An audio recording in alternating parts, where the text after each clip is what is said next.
नमस्कार दोस्तों, मैं हूं इंद्र मोहन शर्मा। परत दर परत के सिलसिला कार्यक्रम में आज का मुद्दा है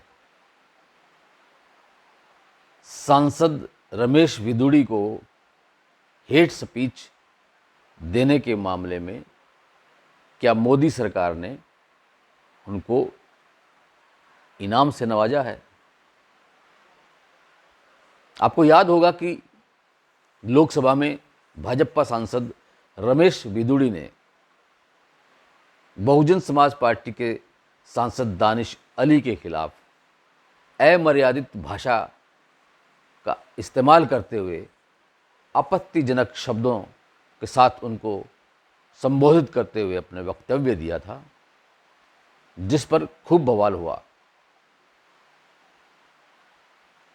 केंद्रीय रक्षा मंत्री राजनाथ सिंह ने उस बवाल को शांत करने के इरादे से खेद भी व्यक्त किया कि अगर किसी की भावनाओं को ठेस पहुंची है तो खेद व्यक्त करते हैं। इतना ही नहीं, लोकसभा अध्यक्ष ओम बिरला ने सांसद रमेश विदुड़ी को एक नोटिस भी दिया और कहा कि इस नोटिस का जवाब 15 दिनों में देना है। वो 15 दिन अभी बीते भी नहीं हैं, न तो अभी तक सांसद रमेश विदुड़ी ने उस नोटिस का कोई जवाब दिया है और न ही कोई खेद व्यक्त किया है। लेकिन मोदी सरकार ने इस दौरान रमेश विदुड़ी को उस हेट स्पीच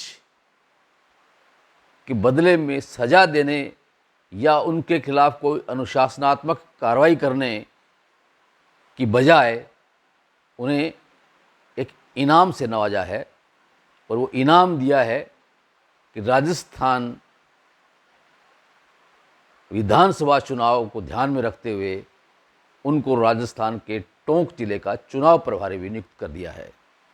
इतना ही नहीं, रमेश विदुड़ी ने टोंक में जाकर भाजपा के पदाधिकारियों के साथ, जिले के पदाधिकारियों के साथ मीटिंग भी की है। इससे साफ है कि बीजेपी की यह एक रणनीति थी कि वो भाजपा सांसद रमेश विदुड़ी को संसद में अमर्यादित भाषा का इस्तेमाल करने की छूट दी, तभी वो हेट स्पीच दे पाए और अभी तक उसका कोई कार्रवाई नहीं की गई है, सिर्फ एक नोटिस दिया गया है। इस बवाल को शांत करने के लिए भाजपा हाईकमान ने, बीजेपी हाईकमान ने अभी तक कोई भी ठोस कदम नहीं उठाया है। इसे क्या समझा जाए? ये क्यों भाजपा के जो सांसद हैं, जो कि सत्ता में हैं, अगर उनके आचरण या बोलचाल का तौर तरीका सही नहीं होगा तो फिर क्या होगा? वो क्या समाज को देना चाहते हैं? किस तरह से वो नफरती जहर उगलते हैं? उससे किसको क्या फ़ायदा होगा? अभी जिक्र करते हैं हम सिरसा की सांसद सुनीता दुग्गल का भी, जो कि भाजपा की सांसद है। सुनीता दुग्गल निसंदेह एक बहुत ही एक्टिव सांसद हैं और सिरसा लोकसभा क्षेत्र के विकास के लिए वो हमेशा तत्पर रहती हैं और जहाँ तक उनका प्रयास होता है वो अपनी आवाज़ सिरसा लोकसभा क्षेत्र से संबंधित कोई भी अगर समस्या है, कोई मांग है, तो उसको लोकसभा में भी उठाने का प्रयत्न करती हैं और उठाती भी रहती हैं। और अब आने वाले लोकसभा चुनाव 2024 को देखते हुए भाजपा हाईकमान ने सभी भाजपा सांसदों को ये निर्देश दिए हैं कि वो अपने अपने निर्वाचन क्षेत्रों में जाकर जनसंवाद करें। और उसी आदेशानुसार सुनीता दुग्गल ने भी सिरसा लोकसभा क्षेत्र के विभिन्न गांवों में जनसंवाद कार्यक्रम करने शुरू किए हैं। लेकिन उन जनसंवाद कार्यक्रम में भी उनके कार्यशैली को देखते हुए ऐसा लगता है कि कहीं न कहीं उनमें भी एक सत्ता का नशा आया हुआ है। एक गांव में जब जनसंवाद कार्यक्रम हो रहा था तो उन्होंने शिकायत सुनने के बाद संबंधित अधिकारियों को लताड़ते हुए कहा कि वो अब जब भी अगले जनसंवाद कार्यक्रम में आएं तो अपना होमवर्क करके आएं। कोई भी अधूरी बात लेकर के नहीं आए, वरना मैं ऐसी मंजी ठोकूंगी कि देखते रह जाओगे। ये मंजी ठोकना कहाँ की सभ्यता का प्रतीक है? ठीक है, ये कठोर शब्दों में उनको एक चेतावनी के रूप में कहा जाना चाहिए था, कहा जा सकता था, लेकिन मंजी ठोकना गजब का शब्द इस्तेमाल किया। खैर, अगले दिन एक अन्य गांव में जब जनसंवाद कार्यक्रम के दौरान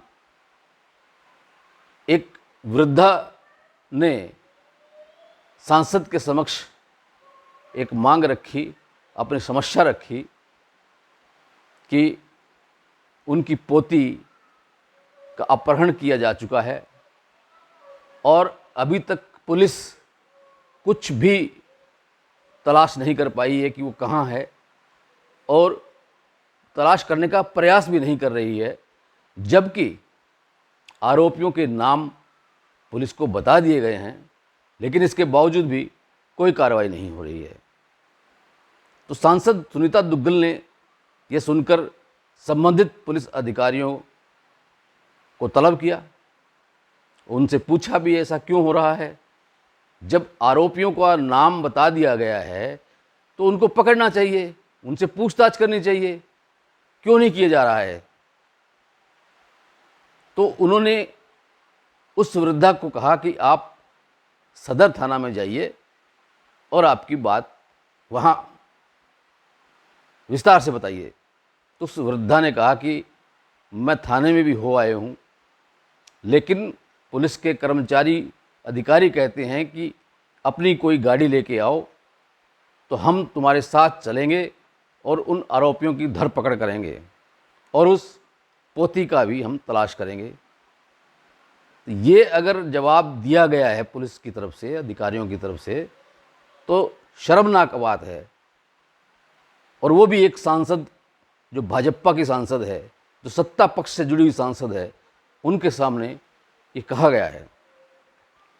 यह सुनकर भी सांसद सुनीता दुग्गल ने डीएसपी स्तर के अधिकारी को कहा कि आप इस मामले की जांच करें और जांच रिपोर्ट प्रस्तुत करें। लेकिन इसके साथ ही सुनीता दुग्गल ने उस वृद्ध महिला को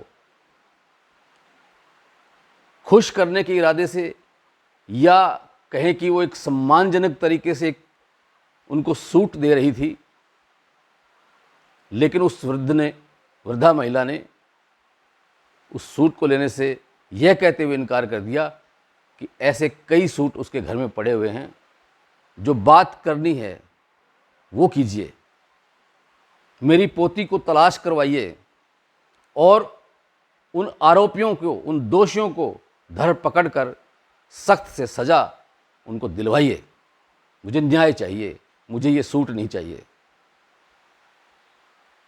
कुल मिलाकर के सत्ता पक्ष से जुड़े हुए जो सांसद हैं, जो विधायक हैं, जो पदाधिकारी हैं, उनको ये सोचना चाहिए कि आप जन संवाद में जा रहे हैं, लोगों की समस्याओं को सुनने के लिए जा रहे हैं, तो उन लोगों की समस्याओं को सुनने के साथ साथ आप उनके साथ किस तरह का बर्ताव कर रहे हैं, उन पे मंथन करना चाहिए। वरना